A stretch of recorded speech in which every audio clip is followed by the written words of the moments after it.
Hi guys, I'm Iulia and welcome back to my channel. Today I'm gonna share with you my first tutorial ever where I'm gonna show you how you can do a really simple sketchy render for architecture.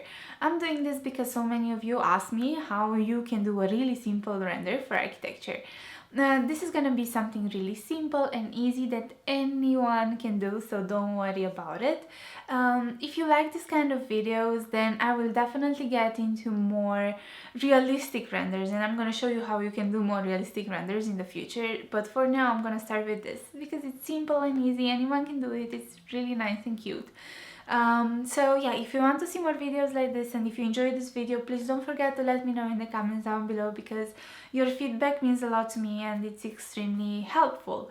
Yeah, okay, enough with the talking. Let's get started into the video and let's do this really cute little render.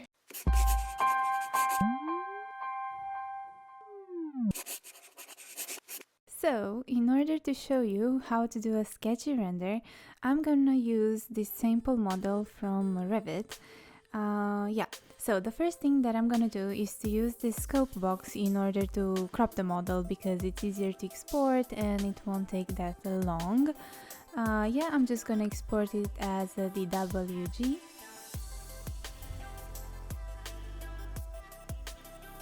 And the next step is to import it into SketchUp. Now you have to select a view that you like, save it as a scene, and what we want to do now is to export this image as lines. Unselect the edges and for profiles go for 1, and then export as a 2D graphic and save it as a DWG again. Now we're gonna move on to Illustrator and import the DWG here. What we want to do in Illustrator is basically to create those sketchy lines. I changed the line weight to 0.25. And now I'm redrawing some of the lines that were missing just to make the drawing look a bit more complex.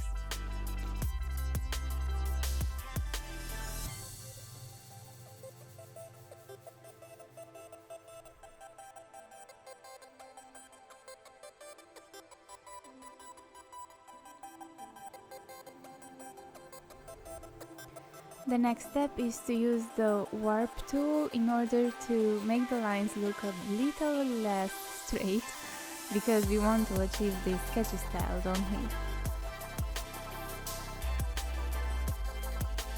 And after you played a bit with this and you change the lines a bit, you have to move on onto the wrinkle tool. And again, just have fun, play a bit around and make the lines sketchier. You can change the intensity as well. You can choose how much wrinkle you want to have. So just have a play with it until you like the look of your drawing. I really like this style, so please let me know if you like it as well. In some parts of the drawings it's gonna get quite a bit messy, so you will have to clean it a bit.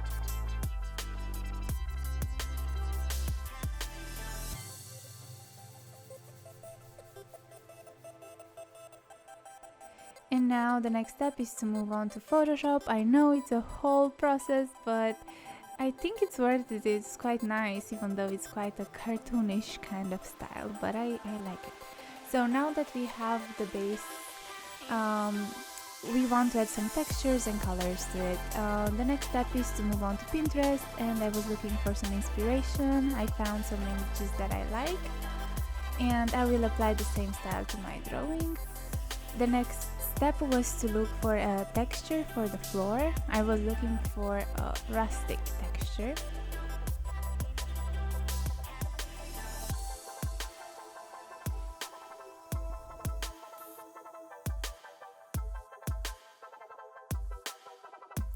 So because the texture is too small, I have to make it a bit bigger and to make it look seamless for the drawing. I'm just gonna duplicate the texture and then use the stamp tool in order to make it look seamless, and yeah.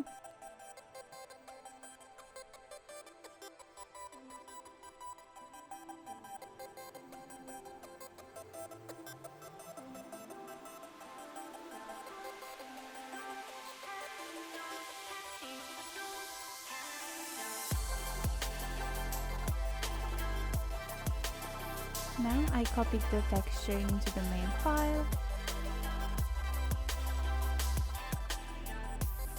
and I will duplicate the texture because it was still quite small, and then I will merge all these three images together.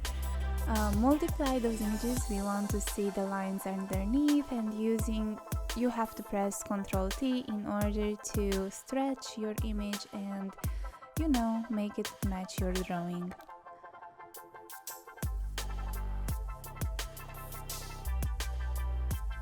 So now that it's sort of there, just click OK and multiply, change the opacity. I tried to use the magic wand, but as you can tell, because the lines are not continuous, it's quite hard to select just the floor area. So I still used the magic wand, but as you can tell, it wasn't selected properly, so I will have to clean the couch and all the areas that are not actually floor.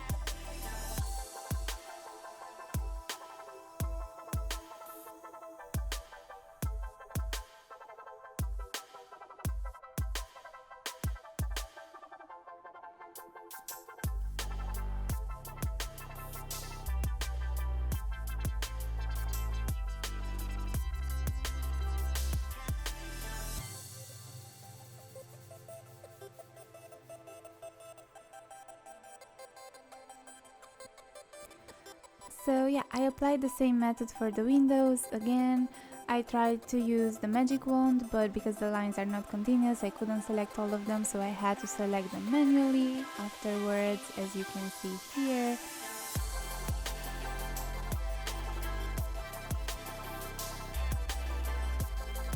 And then I decided to go for a leather texture for the sofa and the chairs, and again I had to create a bigger texture that had to look seamless, so I used the stamp tool.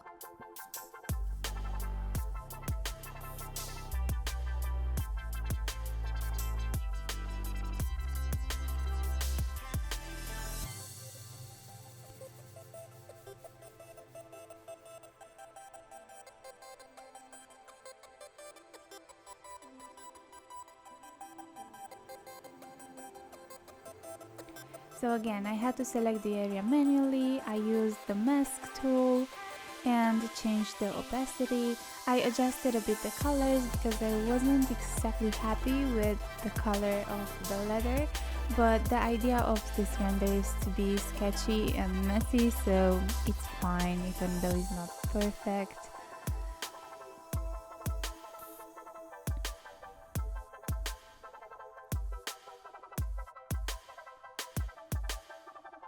So basically I applied the same technique from now on. I played with colors and textures for all the objects in the room, for the wood burner, for the sofas, for the chairs, for the table, for the windows, for every single thing.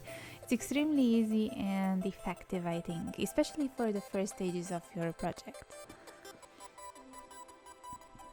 As you can see, I'm always looking back at the Pinterest images for colors and inspiration, just to make sure that everything works together.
So I decided to play a bit with the lights here just to bring a little bit of color, and then I added a few more shadows.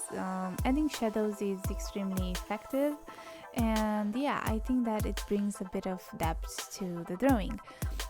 Again, if you add more details to this kind of drawings, they're gonna look better when you're adding colors to them in Photoshop, but for this I just did a really basic example just with objects and furniture. I don't have any plants or books or anything else in the drawing, so that's why it may look a bit empty, but if you put more details into it, you will see that it looks amazing. So yeah, now I added two people for scale, and yeah, colored them a bit.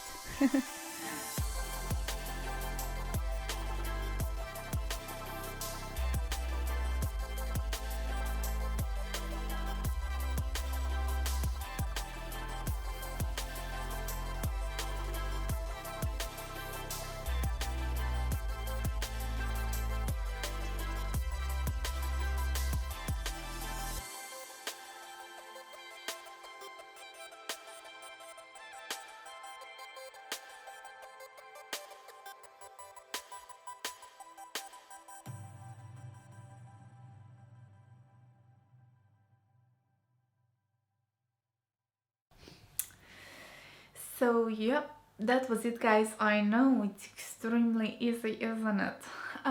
It's extremely easy. I'm sure that any of you can do it. It's extremely effective for the first stages of the projects. I really like this style. What do you think about it? Please let me know in the comments down below, because I would love to hear if you like the style or not. And also, if you tried this style, I would love to hear that from you. Thank you so much for watching. I hope you enjoyed this, and see you next time. Bye!